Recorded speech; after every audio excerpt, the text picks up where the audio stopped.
(2027) जनगणना पाई आजिठु परीक्षामूलक भावे आरंभ हेब डिजिटल जनगणना।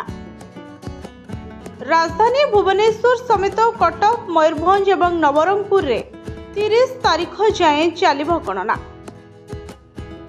भुवनेश्वर महानगर निगम 22 number ward, Cuttack 17 number ward, Nabarangpur Tentulikhunti और मयूरभंज ठाकुर मुंडारे हेब प्राक डिजिटल जनगणना।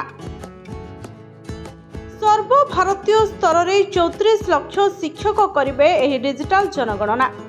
डिजिटल प्रक्रिया रे पेपर नुहे मोबाइल आप रे हेब जनगणना।